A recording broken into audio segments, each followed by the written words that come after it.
मध्य प्रदेश की बांदा विधानसभा सीट। यहां सिर्फ 5 साल के अंदर ऐसा क्या हुआ कि एक पार्टी जो 24,000 वोटों से जीती थी, वही अगली बार 34,000 से भी ज्यादा वोटों से हार गई। ये सिर्फ नंबर नहीं है, ये बांदा की जनता का फैसला है, उनका जनादेश। तो आज हम इसी जनादेश के हर पहलू को समझेंगे और आंकड़ों की रोशनी में ये देखने की कोशिश करेंगे कि एक बेहतर शासन का रास्ता कैसे बनाया जा सकता है। तो चलिए सबसे पहले ये समझते हैं कि बांदा है कहाँ। ये मध्य प्रदेश के सागर जिले की विधानसभा सीट नंबर 42 है, जो बुंदेलखंड के बिल्कुल दिल में बसी है। और जब हम बुंदेलखंड का नाम लेते हैं तो हमारे मन में सिर्फ एक इलाके का नक्शा नहीं आता, बल्कि एक पूरी कहानी उभरती है। पानी के लिए संघर्ष की कहानी, जमीन से जुड़े रहने की कहानी और हर मुश्किल के बावजूद कभी हार न मानने वाले जज्बे की कहानी। ये नक्शा उन्हीं लोगों की उम्मीदों का है जिनकी आवाज हम आज सुनने वाले हैं। आज हम इस पूरे मामले को 6 हिस्सों में समझेंगे। सबसे पहले हम जमीन की हकीकत को जानेंगे, फिर चुनावी नतीजों की नब्ज पकड़ेंगे, उसके बाद जनादेश का गहराई से विश्लेषण करेंगे, पार्टियों की ताकत और कमजोरियों को परखेंगे और फिर शासन के एक ब्लूप्रिंट से होते हुए बांदा के लिए एक नई सोच पर बात खत्म करेंगे। तो चलिए शुरू करते हैं। हमारा पहला पड़ाव, जमीन का दिल। देखिए, किसी भी जगह की राजनीति को समझने की चाबी वहां के लोगों की रोजमर्रा की जिंदगी में, उनकी समस्याओं में छिपी होती है। क्योंकि वोट देना सिर्फ एक बटन दबाना नहीं है, ये लोगों की उम्मीदों, उनकी जरूरतों और कभी-कभी उनकी हताशा की भी आवाज है। अब जरा इस आंकड़े पर गौर कीजिए, 86.1%। इसका मतलब है कि बांदा की लगभग 90% आबादी गांव में रहती है। यहां जिंदगी का हर एक पल जमीन से, खेती से और सबसे ज्यादा मौसम के बदलते मिजाज से जुड़ा हुआ है। यहां की सियासत एयर कंडीशन कमरों में तय नहीं होती, वो खेतों के मेड़ों पर और गांव की चौपालों पर तय होती है। और अब ये दूसरा आंकड़ा देखिए, 21%। बांदा की आबादी का हर 5वां व्यक्ति अनुसूचित जाति से आता है। ये सिर्फ एक सामाजिक आंकड़ा नहीं है, ये एक आर्थिक और राजनीतिक हकीकत है। इसका मतलब ये है कि यहां हर 5 में से एक इंसान के लिए रोज का संघर्ष सिर्फ 2 वक्त की रोटी जुटाने का नहीं है, बल्कि सम्मान और सामाजिक न्याय हासिल करने का भी है। और यहीं बांदा की बल्कि पूरे बुंदेलखंड की सबसे बड़ी सच्चाई सामने आती है। ये वो इलाका है जहां पानी सोने से भी ज्यादा कीमती है। यहां पानी की कमी और खेती का संकट सिर्फ चुनावी भाषणों के मुद्दे नहीं हैं, ये लोगों के लिए जिंदगी और मौत का सवाल है। सोचिए, जब 40% से ज्यादा आबादी गरीबी में जी रही हो तो उनके लिए राजनीति का असली मतलब सिर्फ 3 चीजें हैं: पानी, फसल और काम। तो जमीन की इस हकीकत को जहन में रखते हुए अब जरा चुनावी आंकड़ों की तरफ देखते हैं।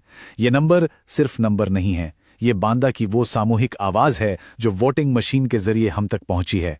आइए इस आवाज को ध्यान से सुनें। यहां जो कहानी है वो वाकई बहुत दिलचस्प है। 2018 में कांग्रेस ने 24,164 वोटों के एक बड़े अंतर से जीत हासिल की थी, लेकिन फिर सिर्फ 5 साल बाद 2023 में तस्वीर पूरी तरह से पलट गई। इस बार बीजेपी ने 34,751 वोटों के और भी बड़े अंतर से जीत दर्ज की। ये कोई मामूली फेरबदल नहीं था, ये एक पूरा का पूरा राजनीतिक उलटफेर था। ये स्लाइड उस बदलाव का पैमाना दिखाती है। 2018 से 2023 के बीच लगभग 60,000 वोटों का स्विंग।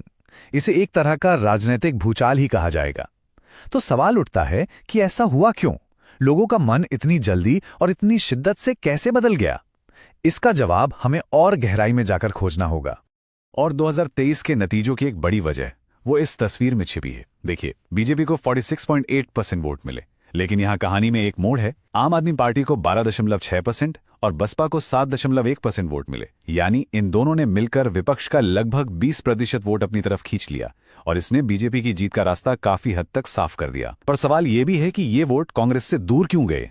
अब जब हम इन वोटों का विश्लेषण करते हैं तो एक बात हमें हमेशा याद रखनी चाहिए, ये आंकड़े सिर्फ नंबर नहीं है, ये लोगों का विश्वास है, उनकी आवाज है।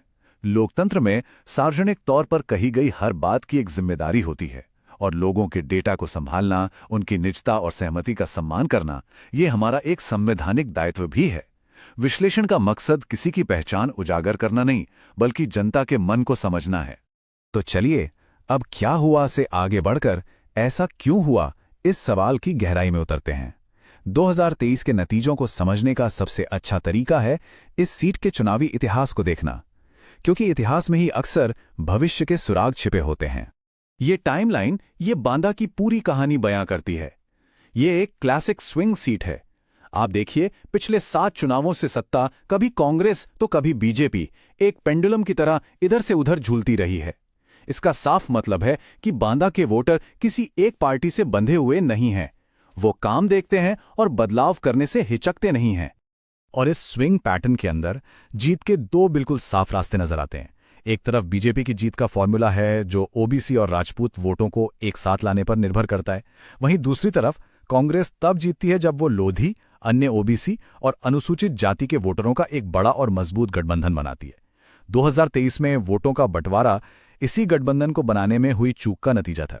तो हमने देखा कि कांग्रेस की जीत एक खास तरह के गठबंधन पर निर्भर करती है। तो फिर सवाल यह है कि 2023 में यह गठबंधन टूटा क्यों? इसका जवाब खोजने के लिए हमें कांग्रेस की आज की ताकत और कमजोरियों दोनों को निष्पक्ष होकर समझना होगा, क्योंकि वापसी की कोई भी रणनीति अपनी हकीकत को स्वीकार करने से ही शुरू होती है।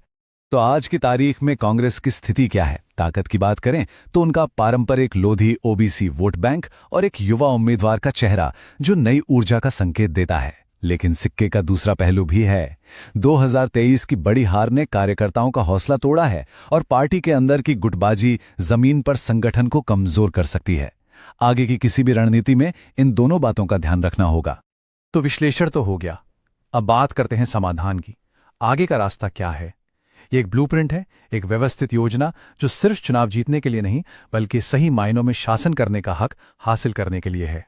इस रास्ते को हम चतुर्मुख सिद्धांत का नाम दे सकते हैं। एक ऐसी रणनीति जिसके 4 चेहरे हैं, 4 स्तंभ हैं। पहला है चुनावी, यानी हर गांव, हर दरवाजे तक लगातार पहुंचना, सिर्फ चुनाव के वक्त नहीं। दूसरा संगठनात्मक, यानी सिर्फ बड़े नेता नहीं बल्कि सभी 243 बूथों पर एक मजबूत और प्रेरित टीम तैयार करना। तीसरा है नैरेटिव, यानी विकास की एक ऐसी कहानी बनाना जो भरोसेमंद हो और लोगों को अपनी लगे। और चौथा संसाधन, यानी अपनी ऊर्जा और समय सही मुद्दों और सही जगहों पर लगाना। जब ये चारों पहिए एक साथ घूमेंगे तभी गाड़ी आगे बढ़ेगी। और इस सिद्धांत को जमीन पर उतारने की शुरुआत होती है 90 दिवसीय सीढ़ी से। ये विश्वास को दोबारा बनाने का एक बहुत ही प्रैक्टिकल तरीका है। पहले 30 दिन सिर्फ और सिर्फ सुनना है, लोगों का दर्द, उनकी शिकायतें, उनकी उम्मीदें, बिना कोई वादा किए। इसके बाद अगले 30 दिन छोटे छोटे लेकिन दिखने वाले काम करने हैं। कहीं मेडिकल कैंप लगाना, कहीं कानूनी मदद पहुंचाना, क्योंकि भरोसा बड़े बड़े वादों से नहीं, जमीन पर किए गए छोटे छोटे कामों से वापस लौटता है। और जानते हैं, जब कोई भी राजनीतिक दल इस तरह से जमीन पर काम करता है तो शासन अपने आप पारदर्शी और जवाबदेह बन जाता है, क्योंकि तब नेता और जनता के बीच कोई दूरी नहीं रहती।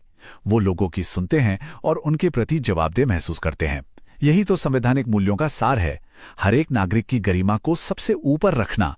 तब राजनीति का असली मकसद सत्ता हासिल करना नहीं बल्कि सेवा करना बन जाता है। तो अब हम अपने इस विश्लेषण के आखिरी पड़ाव पर हैं। यहाँ हम अब तक की सारी बातों का सार देखेंगे और बांदा के लिए एक नई सोच, एक नई दृष्टि पेश करेंगे। ये सोच मुकाबले की राजनीति से आगे बढ़कर सेवा की राजनीति की है। तो इस पूरी चर्चा से 3 बातें बिल्कुल साफ होकर निकलती हैं। पहली, विश्वास बड़े दिखावों से नहीं बल्कि जमीन पर लगातार और व्यवस्थित तरीके से काम करने से बनता है। दूसरी, बांदा के लिए राजनीति का मतलब सिर्फ 3 शब्द हैं, पानी, फसल और रोजगार। और तीसरी, असली लक्ष्य राज करना नहीं बल्कि लोगों की सेवा करना है। बांदा का भविष्य इसी रास्ते से होकर गुजरेगा। और आखिर में हम एक सवाल के साथ इस चर्चा को समाप्त करना चाहेंगे। क्या राजनीति सत्ता के लिए एक मुकाबले से आगे बढ़कर सार्वजनिक सेवा का एक सच्चा मिशन बन सकती है? बांदा जैसे इलाकों का भविष्य इसी सवाल के जवाब पर टिका है। यदि आप एक जन केंद्रित नेता बनना चाहते हैं और अपने निर्वाचन क्षेत्र का उत्थान करना चाहते हैं तो blueprintstrategies.ai से mgr@blueprintstrategies.ai पर संपर्क करें या 0800 420 41602 पर कॉल करें। राजनीति से परे उद्देश्य।